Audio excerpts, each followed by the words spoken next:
आपण बघतोय orbits of artificial satellite. Let we are going to imagine की आता ऑर्बिट ही पृथ्वी आहे, इट्स अन अर्थ. या अर्थच्या राऊंड तुमची सॅटेलाइट रिव्हॉल्व होणार आहे. How it is going to be revolve? तर बघा, इतकं तर आपली पृथ्वीच आहे, इथं आपण आहोत. याच्यावर आपण सॅटेलाइट व्हेकलने, लॉन्चर व्हेकलने इथपर्यंत गेलो.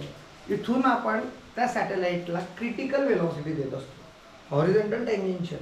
आणि वन्स ती रोटेट व्हायला स्टार्ट झाली की कंटिन्युअस ती रोटेट होत असते. तर ही एक कन्सेप्ट. आणि नेमकं आर्टिफिशियल सॅटेलाइट वगैरे हे दहावी तुम्हाला काय दिलेलं आहे ते आपण चेक करूया. आर्टिफिशियल सॅटेलाइट ऑर्बिट्स एक तर ती इलिप्टिकल पाथमध्ये किंवा सर्क्युलर पाथमध्ये, लिओ, हिओ, मिओ, हे तुम्हाला मी शिकवलेलं आहे, ते बघायचं. ते उद्या परत एकदा रिपीट करून सांगेल वाटलं. द फंक्शन ऑफ तर ते इलिप्टिकल किंवा सर्क्युलर पाथमध्ये सॅटेलाइट रिव्हॉल्व होत असते. त्यानंतर second point, the function of satellite म्हणजे आपण वेदर सॅटेलाइट लॉन्च करतोय, बरोबर, मिलिटरी सॅटेलाइट लॉन्च करतोय, कम्युनिकेशन सॅटेलाइट लॉन्च करतोय.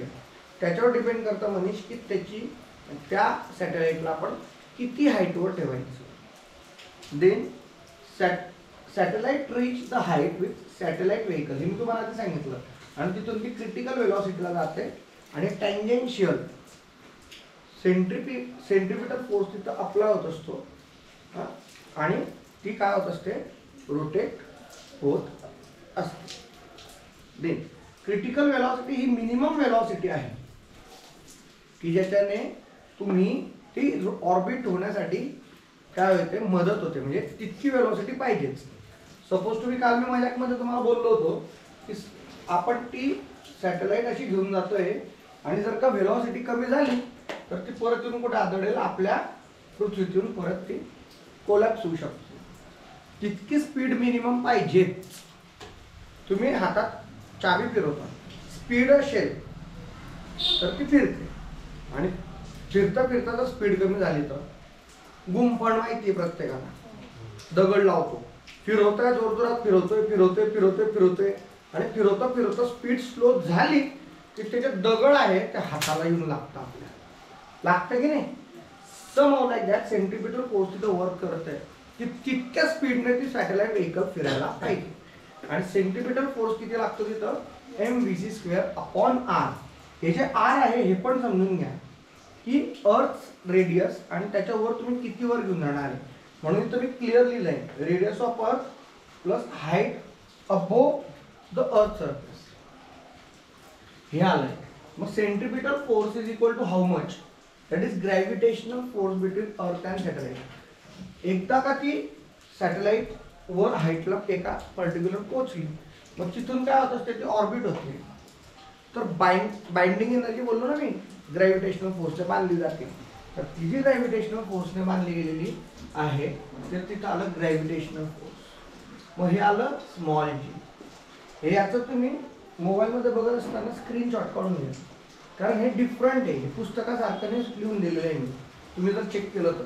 mvc²/r हे आलं सेंट्रिपिटल फोर्स. ग्रॅव्हिटेशनल फोर्स आपण चॅप्टर नंबर 1 ला शिकलोय. काय, Newton's law. Gravitational force is directly proportional to the product of masses and inversely proportional to the square of distance, म्हणजे अंतर, square of distance between them. मग इथं अंतर किती आहे, r+h. आणि मग ह्या जीच्या जागेवर आपण ही किंमत टाकली. इथं जर कॅल्क्युलेशन बघितलं तर हे mm कॅन्सल होत आहे आणि इथं हे r+h आणि हे r+h कॅन्सल होतं.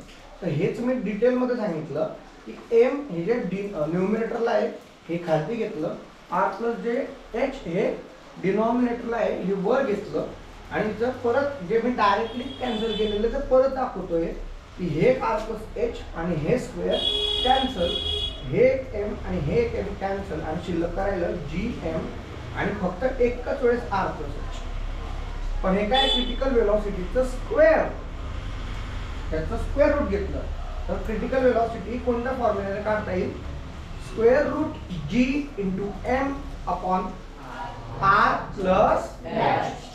हे तुम्हाला मग जी काय युनिव्हर्सल ग्रॅव्हिटेशनल कॉन्स्टंट m काय, मास ऑफ अर्थ. म्हणजे आता काय आहे की सॅटेलाइट जी वर जाते तिचं वजन एवढं मॅटर का नाही करत, कारण अर्थचं वजन खूप जास्त आहे.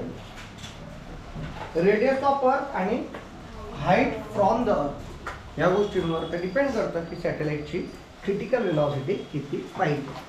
कृपया व्हिडिओ नक्की बघा, तुमचं नॉलेज अपडेट होईल. एक मिनिट ऐका, व्हिडिओ ऑनलाईन सांगतो मी तुम्हाला. काय सांगतोय, हे जे मी शिकवलं हे तुम्हाला 11वीला परत येणार. आलं का लक्षात? शाळेत लवकर जा. Bye bye.